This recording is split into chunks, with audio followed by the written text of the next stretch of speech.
Ikaw sa may istorya ni mga katong ingon sila nga katong itong babae nga police woman nga nagkalo man to nya gana na gapamahid sa lagway. Ang kalat nga balita karon, singot daw to.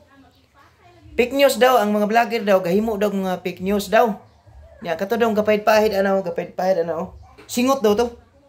Nabay singot sa mata si pahid ano niya gana lugod-lugod. Ikaw unsa may istorya? Sa singot ba to o luha? Kwanto na ako siya simpatiya sa ato kuan presidente dati si Rodrigo Duterte. Na mga atong mga military, dako kayo utang loob ni Digong. Patasan biya ilahang sweldo.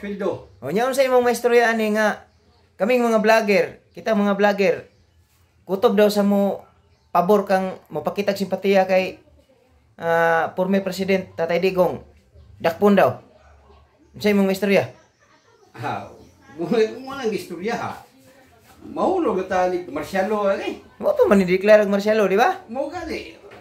Kung butan man nga namatay katungod. Ang ato lang nga mga vlogger kanang tinuod ang ato ang makita nga i-vlog. Di lang punta magimuhimo og mga kwan kay mo na gitawag fake news. Oo nya karon be tinuod man tong nakita be.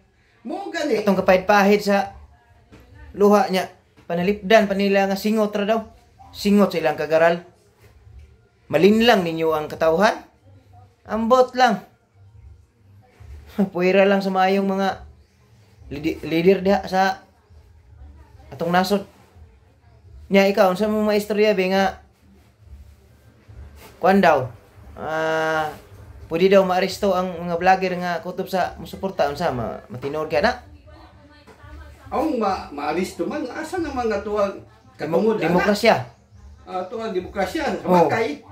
Nahimo nila ni Presidente dati Roa Duterte si PPRD unsa pagka sa mga ordinaryong tao way kumo po siguro nga mahitabo kung ilahan gustohon gihimo magay nila sa tuwang dating presidente nga napay taas nga posisyon unsa pagka mga ordinaryong tao mao na ron unay lisod nya nganong unsa imong maistorya na be ikaw kung paistoryahon nganong tabon-tabonan nila ang first lady nga na hold dito sa Los Angeles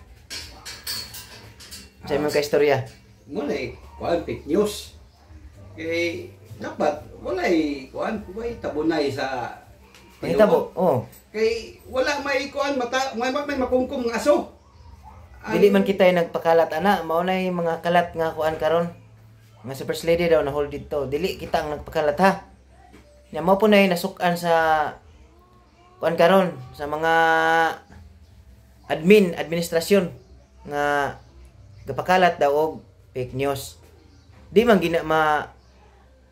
gina magpataka ang uban og pakalat kung walay ka matuuran na tinuod man gid nga naa sa gawas na didto pero ang mga vlogger amping lang kita kay dili baya ato ang balaod karon kabalo na mo gamay sipyat na to delikado ta so mo na may istorya nimo mo na ako may istorya asa man ka admin ka o Tapos na.